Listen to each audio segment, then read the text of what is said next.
As I mentioned this morning, we're going to end on a high note because we've assembled a group of airline pilots who are living their dream of being professional aviators. We believe that having these folks here to talk about how they overcame challenges to become airline pilots, others may become inspired. So with that, I'll turn it over to Justin Dahan to moderate the panel. Throughout the day, we have heard from some fantastic speakers. We have heard of some of the challenges and solutions to various aspects of this industry. Oftentimes, however, as with most things in life, we focus too much on the negative and we don't look deep into the success stories of those around us, of which there are thousands of. When I'm out flying a trip, one of my favorite things to ask the captain is, how did you wind up here? What was that initial spark that got you interested in aviation? And how did you keep that fire burning? If you ask that question to 100 different people in this business, you would get 100 different answers. Today you will have the opportunity to hear from some fantastic pilots. They are First Officer Ian McConan with Delta Airlines on the 737, ExpressJet First Officer Alice McCormick on the ERJ 145, PSA Airlines Captain Eric Cronenberger on the CRJ series, United Airlines First Officer Faye Matthews on the 787, and another United pilot, Captain Steve Gillen, on the Boeing 757-767. I'd like to start with a moment, though, to touch upon my personal story. If you ask that same question to me, what was my initial spark that got me interested? It goes all the way back to when I was a little kid. When I was very young, my father's business was over in Thailand, and as a result, at a young age, my family moved overseas for several years. As a result of this, I was on airplanes all the time, traveling back and forth between the United States and Thailand. And that, I think, really sparked my interest, being at such a young and influential age, going up into the flight decks, seeing the aircraft, especially these large wide bodies we used to go overseas on. And ever since that point, I continued to desire it. However, I had no family in aviation, so this was one of those things that, as most kids, you just keep wanting to do. When I turned 15, as my mother promised me earlier in the past, if you still wanted to be a pilot when you turn 15, we'll get you your first flying lesson. 15 years old came around, I took that first flying lesson, and I was hooked. At 16, I did my first solo, and at 17, I got my private pilot's license. I finished out the rest of my high school career, and during that time, I tried to find where was the best place to take my education. Knowing that I had an interest in aviation, I wanted to major in something I was interested in, as I knew that way I would have a better chance of excelling. I decided to go to Embry-Riddle Aeronautical University with a major in aeronautical science. During my time there, I worked on my flight training as fast as I could to help me get to that instructor rating, so I can build time to work towards the requirements to get to an airline. This allowed me to instruct part-time during my last semester at Embry-Riddle as a flight instructor. I graduated a semester early, and I was fortunate enough that they needed full-time instructors. I transitioned into the role of full-time flight instructor, of where I instructed for a year after that. During that time, I kept working towards the restricted airline transport pilot minimums. I took the required courses throughout my college career, and I was fortunate to be able to meet the qualifications for that. Upon meeting the restricted ATP, I got hired with PSA Airlines with just over 1,000 hours, and I was eligible for the restricted ATP in accordance with 61-160. Currently now, I'm flying for PSA Airlines based in Charlotte, North Carolina on the 3 CRJ series aircraft, the 200, the 700, and the 900. In my time flying there, I've amassed a much greater amount of flight time, and I was able to unrestrict my ATP. So I now have a full ATP, and I'm currently awaiting captain upgrade within the next 2 to 3 months. That is my story so far, and I've loved every moment of the way. So far, it's been a dream come true, and I absolutely love my job. But I would now like to give Delta Airlines First Officer Ian McConan the opportunity to talk upon his story. Thank you. So I, first generation born here in the US. Both my parents immigrated here from Ethiopia several years ago. And I actually grew up in Silver Spring, Maryland, anybody local, right up the road, about 20 minutes north of here. And the way I got into flying was the first commercial airline flight I could remember taking with my mother. I was probably about 5 or 6 years old, and I just about peed my pants. I up until that point in my very short existence, what I knew is anything you threw up in the air came back down to the ground. So I had this hard time comprehending how this big, heavy metal thing was staying in the air. And I remember looking outside the window as we banked, and I could see the ground, and I thought, oh, this is it, we're going to fall out of the sky. And obviously we made it to our destination safely, but from that point I was hooked. I was bit hard by the flying bug. And growing up, other kids were reading comic books, I was reading Flying magazine. Throughout school, kids would say, I want to be a firefighter, I want to be a lawyer, I want to be a doctor. I always said I wanted to be a pilot. And I remember at one point my mother saying, why don't you be a doctor? It's a good profession, they make good money. And thankfully my father told me not to listen to her. So I kept pursuing that path. Every time I would fly on an airline, I would always run up to the flight deck and ask them, this is where I want to be. What do I need to do to get here? And the two predominant answers that I got usually were, the military or a school like Embry-Riddle. And so for several reasons, I decided to go the Embry-Riddle route. Graduated from Embry-Riddle in April of 2001. And then worked there as a flight instructor. Obviously, a few months later, September 11th happened. Ended up working there as a flight instructor for an additional 3 years. Until 2004, when I was hired as a first officer for Pinnacle Airlines, now Endeavor, flying as a feeder for Northwest Airlines. And I was flying the CRJ 200, the 50-seat CRJ, out of Detroit. Spent a few years as a first officer, was able to upgrade to captain. And in 2007, I was very fortunate enough to get an interview with Delta Airlines. I was hired by Delta in 2007, first as a 737 first officer in New York, then Atlanta. I was able to eventually fly the 757 and the 767, both out of New York and Atlanta, internationally and domestically. And now, currently, like you said, I'm a 737 first officer based in Atlanta and living in Atlanta. So that's pretty much how the short version of how I got to where I am today. It's been an awesome career. It's been great to look back and say, when you're a young kid, that this is what I want to do, and to actually do it. I've definitely had there have been some bumps and some hiccups along the way, but by and large, to get paid to do what you love to do is an awesome experience. Thank you, Eo, for that great story, and I do have some questions on that we'll ask later Sure. on. Alice, I'd like to give you the opportunity to share with us your story. All right, first I want to thank ALPA for putting together this symposium. The pilot shortage has been a topic that's interested me for a long time. It was actually the topic of my capstone project for my master's degree.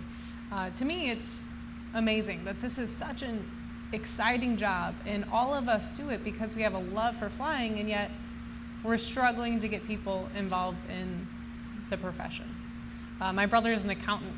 I don't think he goes to work saying, yay, I get to use a calculator today. I don't think anyone ever asked him, when was the first time you knew you wanted to be an auditor? It's just not the same. So there's a saying that if you love what you do, you never have to work a day in your life. And I agree. And I think we're all here because we really do love what we do. Everyone has their story. My story is, I was not one that grew up like you did of looking at the sky and dreaming of airplanes my whole life. I didn't grow up in an airline family. The first time I flew an airplane, I was 17 years old, and I flew with my childhood friend's dad in a little Cessna and fell in love with it. He said afterwards, I didn't say anything, I was just smiling from ear to ear and thought it was the most amazing thing in the world. Luckily, that was right before college applications were due. I applied to and went to the University of Illinois. How their program worked is I spent the first 2 years in the Institute of Aviation, and I got my private pilot's license and instrument rating and did all the general education requirements. And then the second 2 years, I transferred to the College of Business. I got a business administration degree and then continued all my flight courses as electives. This was a great program in that I could get a degree in anything I was interested in. Unfortunately, after I graduated, they decided to close the Institute of Aviation. They decided to end the program at the University of Illinois. One of the reasons was there wasn't a demand for pilots in the future. which wish they were here today, because that's clearly not true. Since then, I believe everything happens for a reason, and since then the program that they have now is one where you can go to the community college for 2 years at Parkland, and then do the same type of structure of working on general education requirements and getting private pilots and instrument rating, and then any degree you want at the University of Illinois.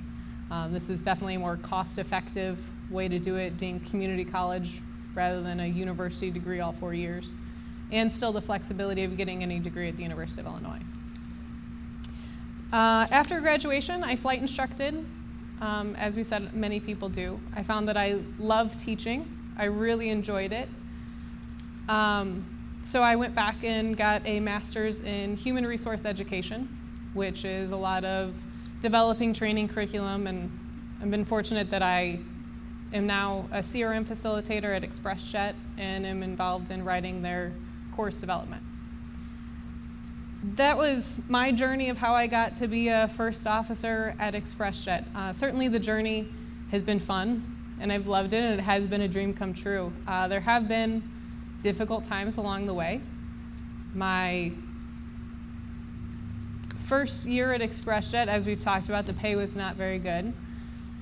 The flight instructing time, everyone's done it. It's not an exception. It's not an extraordinary story. Everyone goes through it. I vividly remember filling out the application for food stamps in Illinois, and never turned it in, never did it, but the first few years of my career, I qualified for them, which no one should have to go through that, and that's unfortunately the part that no one wants to talk about. No one's proud to say that, and frankly, even my family doesn't know everything that the financial struggles. But we have to talk about it so that it can change. So I'm really glad that we're having this discussion today, that we're having this symposium, so that hopefully kids in the next generation can pursue this dream without the same type of struggle. Like I said, I've been interested in getting more people involved in this career. My boyfriend and I recently got involved with a nonprofit organization called Citizen Schools. It goes to low-income schools to try and bridge the opportunity gap and give them more education. We dealt with 6th graders in Houston and taught a 10-week aviation course. To elongate their school day, they stay until about 6 o'clock at night and just get them excited about something and try to get them to stay in school. And it also, as we talked about earlier in the day, introduces aviation at a younger age. So it was a really great program. I'm very glad to be involved with it. Like I said, I'm glad that we're here today having this discussion. I hope that the change can start so that we can get more kids involved and help others follow their dreams. That's my story. Thank you, Alice, for your story. The next person I'd like to pass it off to is Captain Eric Cronenberger at PSA. And this is something I've always heard before you went into the airline industry, is that no matter how big your airline, you may never fly with the same person twice. You may never see somebody again. I have never flown with Eric, and we've been at the same airline. And it wasn't until we started talking over the phone and the scheduling of this conference did we realize we were both at the same carrier. So it's a good example of how big this industry is. But that's another positive point in my opinion, because you meet so many different types of people that all have the same common interests, and that always makes for a good time. Eric, do you care to share with us your story? Yeah, it's pretty much, some of my story kind of mirrors yours a little bit in the sense of I knew it was something I've wanted to do since I was young. My parents have said, ever since I was probably 5 years old, that's all I ever really talked about, just getting in the cockpit, becoming an airline pilot. Always had a big interest in the airlines for whatever reason. That was just what really drove me. And I can remember when I was 12 years old, my mom said, Eric, if you still want to fly, when you're 13, thinking it's a phase that I'm going to go through, she said, when you turn 13, if you still want to fly, then we'll take you to the local airport just south of town, and we'll get you a flight lesson and see if it's something you really want to pursue, for the long haul. So I turned 13 and reminded her of, her little deal that she had made with me. And so she took me to the airport, and that's kind of where it really, ignited that spark in me to know I wanted to be a pilot. From that point on, I flew pretty consistently, enough to where, by the time I turned 16, I was able to solo a plane and we still kind of laugh about it because I didn't work on getting my driver's license. I want to get the pilot's license, the solo and get all that stuff done first. So my mom had to drop me off at the airport so I could go fly a plane by myself around the pattern. And I remember her being there, and she was, after it, she was pretty faint. She had to be in the seat the whole time. But to get the shirt cut off my back and the picture drawn on it, that was a memory that stuck with me forever. It's one of those things that I'll never forget. About a year after that, I remember going to an air show in Dayton and seeing a booth for Delta Connection Academy, which is a flight school at the time based out of Orlando. They were opening up a college satellite campus in Dayton with a 2-year school up there called Sinclair Community College. And that really sparked my interest because I had went to visit the school down in Orlando maybe a year and a half, 2 years before that. So needless to say, got really interested in it. Ended up signing up with the academy my senior year of high school. When I was a senior in high school, I did the post-secondary option route, which I would leave high school early, take college classes, and have it count for high school as well. I also went to the flight school, usually it was like 2 to 3 times a week, to advance in the private and instrument ratings. Completed both of those by the time I graduated high school. After that, I went full steam into the flight training. The rest of, I graduated in 2005, in the spring of 2005 from high school. Finished my commercial and multi the remainder of 2005. By May of 2006, I had completed my CFI and CFII. I got hired as a flight instructor with Delta Connection Academy when I was 19. Worked with them for a year and a half, and about a year into that, got promoted to a check instructor. So I was teaching, not only teaching the students, but also giving them, the oral exams and the flight exams, which was neat for me to be able to see, not only teach them, the fundamentals, but also to make sure that they're performing up to par, and progressing as needed in whatever track they were in. In the fall of 2007, I applied to PSA Airlines. Had a couple of friends go there, and they all loved it, so I figured I'd give it a shot. And honestly, they were one of the few airlines that would hire somebody under 21, so it was a pretty big no-brainer for me to give it a shot. Got hired in December of 2007 when I was 20. Worked with them. I've been with them ever since. September of 2008, though, I did get furloughed for 6 months when the economy kind of tanked. So during that time, I completed my associate's degree and then worked a part-time job, non-aviation related, just kind of make the ends meet. Got called back in the spring of 2009 and graciously took it. To be honest, I was really excited just to get back in the saddle of things. When about a year after that, I realized that I really need to finish my bachelor's degree. That's something that if I'm going to really progress down the road, I need to have completed. So I started researching schools. Came upon Utah Valley University. It was an affordable option, and I really liked the way that they had the classes set up. So I decided to start doing that. It took me about 3 years to finish. I paid as I went, so I didn't really gain any extra debt outside of the flight loans that were accruing interest, but paid as I went. And 3 years later, in December of 2013, I graduated with my bachelor's degree. In April, 5 months later, was able to upgrade to captain, April of 2014. So I've been doing that for a little over a year now. And as of late, I am in the process of becoming a line check airman with PSA. Last month I finished my ground training for it. Last week I finished my sim, and actually just came off a trip yesterday where I was doing the actual line flying with the check airman to get used to being back in the right seat again to start teaching.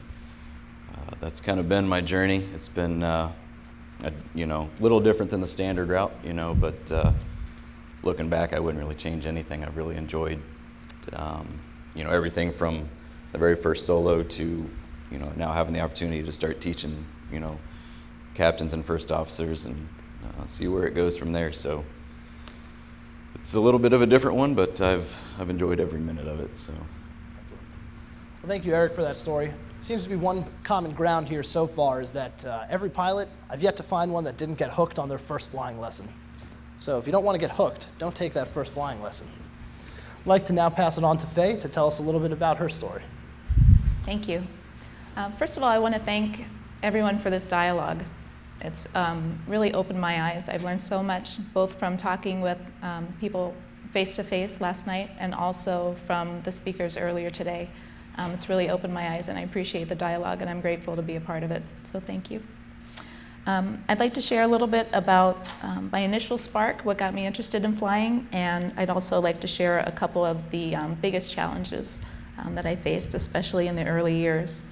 So I first got interested, before I got interested in flying, I was taking French. So in 7th grade, I started taking French as an elective, and I loved it. It was my favorite class. And I just fell in love with the language and the culture and everything associated with foreign language. Once I got to high school, we had the option to take more electives, and so I decided to take Spanish as well. And I remember, since foreign language was my favorite subject, when people would ask, what do you want to do when you grow up? My formula then was to just take my favorite subject, look at the jobs associated with that subject, and go from there. So my answer to that question would be, I want to be a French teacher. And I went with that until my mother and I went on vacation. We went from Philadelphia to Cancun in my first year of high school. I remember being at the airport in Philadelphia and somebody coming up to me and saying, hey, how's it going? Where are you off to today? And I was 14. I'm thinking, what does this guy want? So I didn't say anything, and he turned out to be the pilot on our flight. So he's like, hey, I remember you. Do you want to come up and take a look in the cockpit and everything? And I turned to my mom, and she said, sure, go ahead. And he put all the lights on and the weather radar and everything. And I remember knowing for sure that I wanted to fly for a living. I was 14 years old, and I just knew in every fiber of my being that I wanted to be an airline pilot. My mother got the same memo that your mom's got, and so when I went back to the seat, I said, Mom, I want to take flying lessons, and she said, absolutely not. I eventually worked it to maybe later, and then she said, not this summer, but if you're still interested next summer, then you can take some flying lessons. Of course, I was still interested. I was 15 when I got the yellow pages and started calling around to some local flight schools. There was a flight school in South Jersey that had a teen summer flying camp. So for those of you that remember the King Private Pilot VHS tapes, we would watch the VHS tapes in the morning. The guy would cook out burgers and hot dogs for lunch, and then in the afternoon, we would go for a flight. I remember my first flight, we took off and did a couple circles over my house, and then we followed the highway along to the mall and then landed, and I thought it was the first day of my career. I was very excited about that. There were some challenges there as far as the cost. My grandmother graciously agreed to pay for that flying camp. And my mom was a single parent, so it turned out that the owner of the school, the guy that ran it, lived three left turns from where we lived. So he would pick me up in the morning, and I would stay there all day, and he would drop me off after the camp. I ended up going to Purdue's flight program, so I took flight as a major. I got hired by Chautauqua Airlines, and I was on IOE on September 11th. Chautauqua ended up terminating all the probationary employees, so I lost my job. I was brought back in April of 2002. I flew the ERJ, upgraded on it a couple years later, and in 2006 was hired by Continental. I flew the 757 out of Newark for 6 years, the 737 out of Denver, and now I'm on the 787 out of LA. So the biggest challenges that I faced, especially early on, the first one was the cost. In real estate, they say location, location, location. For me, flying was cost, cost, cost. Getting a private pilot certificate at that point was a financial impossibility, let alone a 4-year degree and all the ratings associated with it, especially with out-of-state tuition. So, we weren't poor. I didn't want for anything. I had everything that I needed, probably not everything that I wanted, but we definitely did not have those funds at our disposal. I remember at the time I had a high school calculus teacher that tried to encourage me to go into the military. And I gave it some serious thought. I remember the commitment at the time was 4 years of school and then 8 years of service after that. And so I would be 30 years old, and I remember thinking, I can't, to me at 18 years old, 30 was so far into the future. I couldn't see that far into the future, and I didn't want to commit to anything, that far into the future. But at the same time, at 18 years old, I signed up for some student loans that went well past 30. So some of the ways that we offset the cost was, first of all, Purdue offered the ability to test out of some classes. So of course I was able to test out of 4 semesters of French, 4 semesters of Spanish, and all the math that I was required to take for the flight degree. I took some core classes locally. So in the 90s, my mom lived in Vegas, and I took psychology, English, and all those core classes on Vegas on my own time. Purdue also offered what they called Maymester at the time. So there was a fall semester, there was a spring semester, and then there was Maymester, and you could get a semester's worth of a class, maybe 6 weeks, 4 weeks in May and 2 weeks in June, something like that. I completed my 4-year degree in 3.5 years by doing a paid internship and then using the summer classes, Maymester. I worked at the Aviation Technology Library at the airport and off campus at Hallmark too. Plenty of grants and scholarships were at my disposal, and also I had my grandmother, again, who paid for that summer flying camp when I was 15, gave me money all the time. She just gave me money all the time. I needed money for school, I needed money to fly home, I needed money for, I need a headset. I needed money constantly. And there wasn't enough money to just write a check and pay for everything, but there was always, a couple $100 here and a couple $100 there, and that was significant. On a more personal note, another challenge for me with flying was my mother's expectation. So my mother's a ballet dancer. She's in her 60s, and she still is a ballet dancer. So flying airplanes was not the life that she had envisioned for me. Also, going to college in Indiana was not a part of her plan. But the first couple years it was really tough, but now she's, especially after September 11th, I had student loans, I had lost my job, I had, the emotional aftermath of September 11th, and then once the news channels once the TV was getting back to regular TV and it wasn't, just getting back to American life, it was kind of like, okay, now what am I going to do with my career? And that was a really tough time, but now she's okay with my choice. And of course, September 11th itself, that was a game changer for a lot of us. So, just in closing, it's been very challenging. Like I said, the initial cost was such a huge obstacle. There are so many other degrees that will pay more initially, and it's hard to put up that kind of money with the question of, is this career going to work out? And fortunately, like everyone else on this panel, it has, and I'm very grateful for that.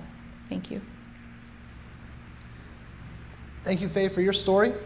We have one more speaker who will be telling us his story, and then I have prepared some discussion questions, and we'll start talking with you in the audience as well.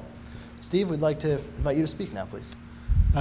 First of all, I want to congratulate you, Justin, on scoring the second most desirable speaking slot of the day just because lunch was taken. So, we're the last panel right before rush hour in Washington, D.C. So those of you who are driving, watch out. You're going to have a bunch of pilots hitting the road. My story is very different from everyone sitting up here, and to a certain extent, I feel like a dinosaur and an anachronism. Part of that is, the similarities that I have with them. is my first exposure to flying as a passenger got me hooked. Before I was even cognizant, and before I can actually even remember, my dad, who knew some folks at Air America, would take me to the airport and go put me up in the cockpit and talk with his friends. My first memory of the time where I knew I wanted to fly was when I was 6 years old and I took a flight. And long before Leo DiCaprio made it sexy in whatever film that he did, I clearly remember the Pan Am captain walking out of the flight deck with his white hat, and I said, I want that gig. And some of it had to do with the really attractive staff that he had working for him. So nobody in my family came from an aviation background, other than my dad being a little bit of a first adopter and generally curious and interested in airplanes. My mother was a combination of late conversion to Catholicism and its ensuing, guilt trip tied with being an Asian mom. And so the direction was always, you got to be a doctor, you got to be a lawyer, you got to make a good living, you got to do this, you got to do that. And I said, absolutely not, I don't want to work for a living. Much like Captain Knoll earlier today, not coming from a background where I knew anybody in aviation, I thought, well, the only way that I can go be a pilot pretty quickly is to go join the Air Force. And what is the quickest, easiest way to guarantee a slot in the Air Force other than go to the academy? So I applied and I got in, and luckily I chose the right parents to be born to at the right time. And so unlike a lot of my colleagues and a lot of these folks up here, I've had a pretty charmed career. And that's with even with understanding the painful lessons of money being compounded and some of the downsides of the economic downturns. I was around for the 90s when many of my compatriots were laid off at the other airlines due to the economic cycle. Lived through 9/11 with many of you. Watched my company go through a pretty drastic restructuring. Along the way, watched the first time 2172 and the second time 1437 of my fellow aviators get put on the street and try to earn a living. And then most recently, a merger with Continental Airlines that has brought all kinds of turbulence back into the aviation career. Sort of the unique thing that I've seen out of everybody up here is that pilots have a very good capacity to compartmentalize. And so while we go through something painful, we experience it, we take it in, but we always manage to just put it in a little box over there. And so when we talk about things, we always talk about the good things, right? We always think of, man, the first time I got hooked on flying, God, that was great. Or the first time I upgraded a captain, God, that was great. I was a military pilot. As soon as I could, I got out and got hired on at United Airlines. Been very lucky the whole time. Currently fly the 767 here in Washington, Dulles. A mixture of international flying and transcon flying. I've been active in the Airline Pilots Association and have done volunteer work ever since I got off probation. Because the one thing that drives me, and especially sitting up here and looking at these young aviators behind me, is because I've led had a charmed career, I feel a debt to the piloting profession in general and to make things better for them. I've been lucky to be involved in a project at the United MEC where we've sponsored some open houses to try to help the pilots at the regional carriers see the future and the possibilities that still exist for them. They are in a very challenging situation. We should quit dancing around the issue. It is a pay shortage today that, if unaddressed, will take us to an event horizon where it'll be a pilot shortage. We can talk all we want about driving students and getting people interested in the beginning of the pipeline here. The problem is, I'm sitting at this point, and you have to replace me, and you have to replace the entire pilot group at United Airlines within 20 years. And I don't know, given the normal attrition that happens between this end of the pipe and the spot here, I don't know that we can attract enough people who can train in time to actually fill that spot. That's an elephant that's in the room, and I hope that we can come to a solution. But we should quit dancing around the fact that it is a pay shortage. Faye, I loved your story about how realistically many of your compatriots had a choice in careers, and it could have very easily chosen what was sexy at the time, right? You and I talked, and it was, it could have gone into the pharmacy, and that would have paid the bills, and they would have been just as happy. And so I'll just wrap it up by taking it to the example that I have. My wife works in IT. We're very blessed that there's a need for that. But whenever we go to one of the company functions that she takes me to, I'm the dutiful spouse. I go and try to mingle and not stand in a corner. There's always somebody who says, "So what do you do?" "Well, I'm an airline pilot." And of course, the oxygen gets sucked out of the room, and everybody comes over and wants to talk to the airline pilot. Part of me says, "Oh, well, great, people must be still interested in flying. It must still have some appeal to it." But invariably, it breaks along an age demographic where, some of the younger people will go, "Wow, that's really cool. What do you do? And what do you do with all those buttons?" And invariably, it's their parents who say, "Well, let me tell you about the time that United lost my luggage." So that's why my wife hates taking me to those functions. But like I said, I've been very fortunate, but I owe a debt to the aviators who come behind me to make things better for them. Thank you. And Steve, I just have a question for you that I thought of while you were speaking. Obviously, in the military, there's many different types of flying paths that one can take. Which flying path did you take? Did you have a choice? And was there a reason you chose that way to maybe help better set you up for the airlines? I did have a choice. I was actually supposed to get drafted back to be a T-37 instructor, but it didn't fit with my overall plan.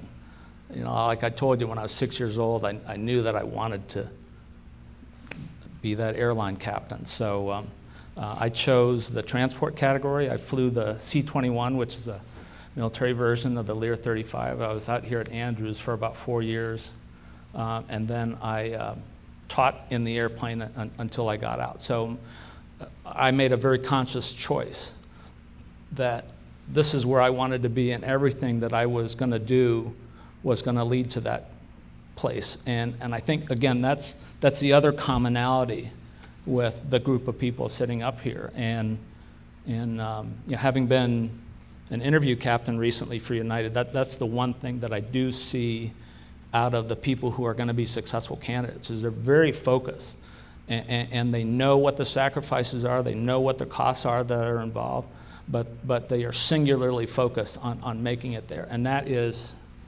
that attitude is the one thing that determines their altitude. That's the one thing that makes them be in a place like where Faye is and where these guys and gals are going to be soon. I just want to add one last thing. The being a father of two daughters, I'm a little intrigued at why there aren't more women interested in aviation. Because when you look at it, I mean, this is the one of a few careers where there's no glass ceiling, right? I mean, to a certain extent, you wait for people like me to move on and you move up. And there's no pay gap. So I don't think the rest of our society is caught up to that. And maybe that's a challenge to the Pilots Association and educators and everyone else to get that information out. I mean, being a woman airline pilot, to some extent, you can have it all.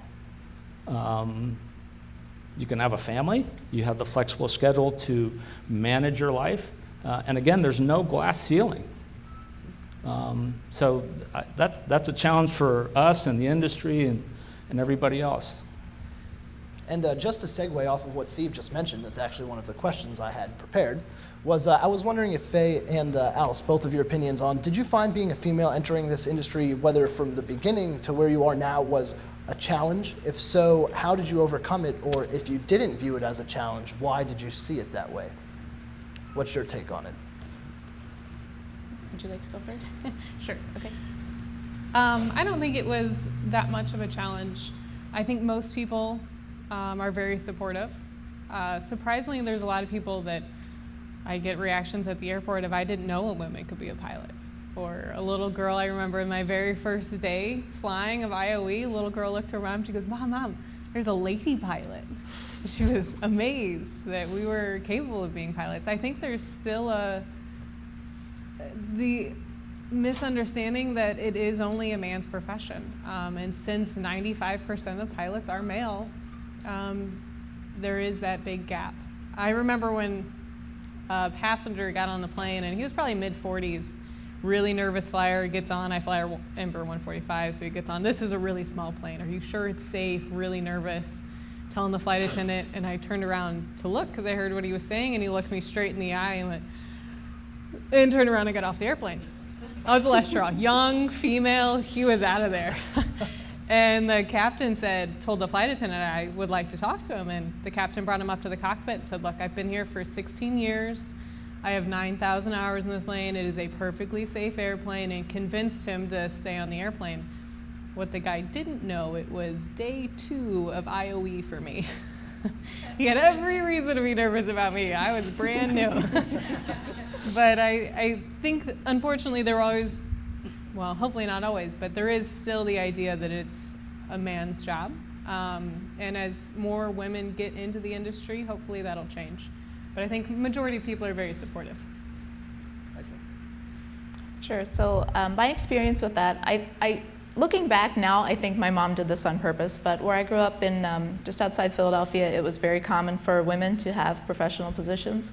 It was also very common for minorities to have professional positions as well. So I never viewed any professional position, including flying, as something that was out of my reach just based on who I am. Along the way, I've heard from even the most well-intentioned people things like, oh, you know, it's a good old boys club, you'll never fly airplanes, to, oh, you're a woman, you can write your own ticket, and I've heard everything in between. But I've never viewed being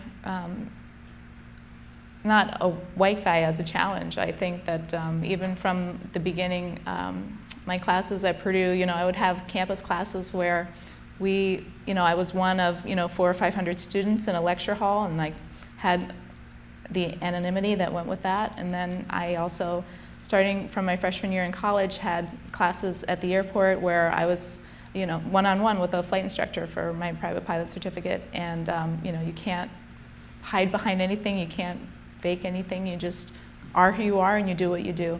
And I've loved it, I've really enjoyed it. I totally agree with you about it being a fantastic job for women.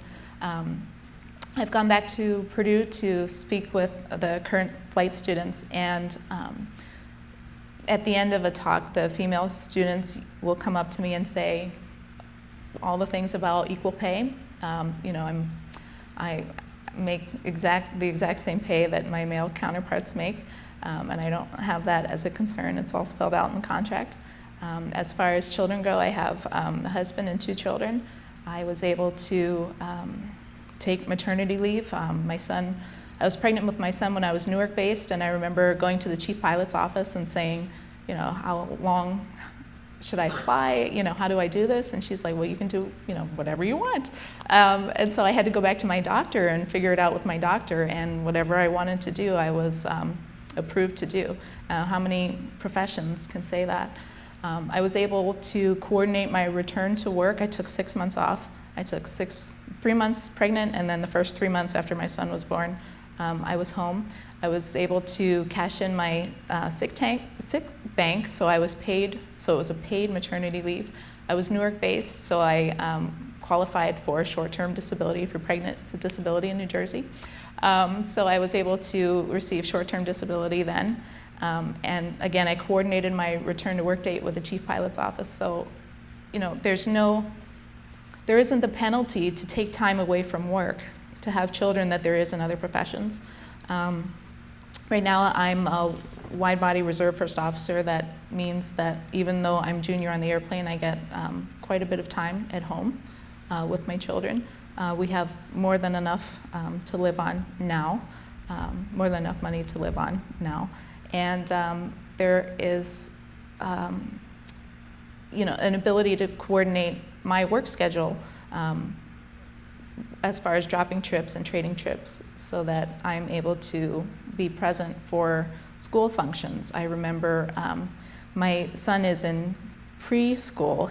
He'll be in kindergarten next year.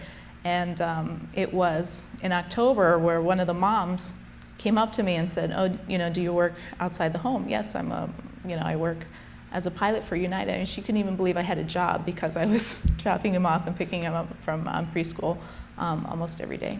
So in that respect, for women, it's an outstanding, I highly recommend it. It's an outstanding job to be able to have it all.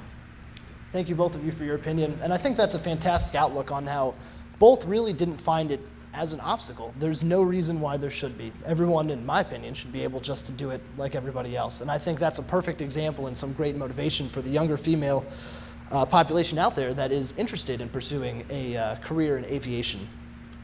I do have several other discussion topics prepared, but I would like to know if there's any questions or anything from the audience before I go ahead and bring them up and use all of that time. So if anybody has a topic or a question, please feel free to ask it. In that case, I will continue on then. It seems like there's some very similar aspects, as Steve had mentioned before. What do you think, and I'd like all of your opinion on this, is a universal attribute to become successful in the industry, and how can one prepare for that? So anybody would like to answer it first? No, I think you can definitely be successful, and a lot of the terms or a lot of the key words I think were mentioned earlier. You talk about being focused, being determined, and one of the things that Faye and I were talking about last night was being prepared, and being prepared to take advantage of the opportunities as they present themselves. There's always going to be obstacles or hiccups or unexpected events that there are things that you can't control, and we've seen that time and time again in this industry. But trying to position yourself to be the best prepared so that when that opportunity presents itself so that you can take advantage of it is, I think, really key. I didn't expect to be a flight instructor for 3 years. When I got hired, everybody was getting hired on within a year at the regionals, and then September 11th happened, and I became a flight instructor for several years longer. And so at that point was, okay, let me build up my hours so that when the regionals do start hiring, or there's a hiring opportunity that presents itself, I can take advantage of it. And then when I went to Pinnacle, or Airlines, that was about the time that there were several restructurings going on with the different airlines. So again, we didn't know what was happening. So my goal was, okay, I'm going to get the experience, get the time that I need so that when that time does come, that opportunity presents itself, I'm able to take advantage of it. And that's exactly what happened in 2007 when they were starting to hire again at the major level. I got asked this question at the last outreach event I did. And this was the first time I'd ever been asked it. And I was actually humbled by it when I actually got the opportunity to think on my response. And the student came up to me and he said, so you enjoy it, but have you found it personally rewarding? So I'll touch on that from my end. And if I had to answer that question, it's absolutely. There's a lot of great things in the world, but a lot of it is giving back. And one of the greatest things is on a day when the schedules are running slightly behind schedule, the weather is not at the greatest, and you fly somebody home to see their child for the first time in months, or to make it down to a birthday party they didn't think they would get. And when they're getting off the plane, to just see the reaction and the happiness in some of these passengers is just a rewarding feeling that one can't give back. It's almost indescribable, but to do what I love, and the fact that other people are able to be happy from it and to feel that they are where they need to be, that means a lot to me. And I think, finding the career rewarding is a big part in overall career success, and I'd agree. I think probably each of you would find this career rewarding. Other than that, we have time for about one more question if anybody would like to ask something, or if we had any text questions. Any last questions? Or We can do one more from the text. Sure. What did you find to be the biggest advantage and biggest disadvantage of the path you used to become an airline pilot? Pass this on to one of the panelists. Well, I'll attack the first one. The advantage is I didn't pay a red cent. But in today's environment, when I was in school and in the military, if you could pass the physical, you were expected to go to flight school. My roommate went through the initial screening program, flight screening program, but decided he didn't want to be a pilot, and he got called up to go explain his decision to the superintendent of the school, who was a 3-star general. And as a 21-year-old, that's pretty intimidating. So contrast that to today. Well, even fast forward any number of years, and that avenue of being going through the military and being guaranteed a pilot slot, it's not what it was before. The Air Force went through a period where they had what was called banked pilots, where you were notified that you had a slot in pilot training, but you know what, we just don't have a place for you right now, so we're going to take you as a lieutenant and go stick you in the Pentagon, and you're going to help the colonels who go pour the coffee for the generals. Technology's moved on. Air Force pilots today may never touch an airplane. They may fly a drone. So not without its disadvantages today. And I'd give the opposite. So for me, going to Embry-Riddle, the advantage was being surrounded by people who share that passion, the amount of knowledge and education, the training was phenomenal. The equipment was phenomenal, like we heard earlier. It really was top notch. The disadvantage, of course, was the amount of debt I graduated with in getting that first job. But looking back, just sharing that and the friendships that I've made, and being able to share that passion with other people was it was really good. That being said, we're just about out of time. I'd like to thank all of these panelists for taking the time out of their day, out of their busy lives, to come up here and speak with us and share with us their story. Very honored to be part of this event today. And without further ado, I'd like to pass it back to Paul Ryder to close us out here. Thank you, Justin, and panelists. Well, this day has just flown by as I thought it would. And it has been because of the terrific speakers and everyone in the audience. I'd like to offer a few observations now as we wrap up, but let me again acknowledge the contributions of the University Aviation Association, JetPubs, and Pan Am International Flight Academy, which helped make this event such a success.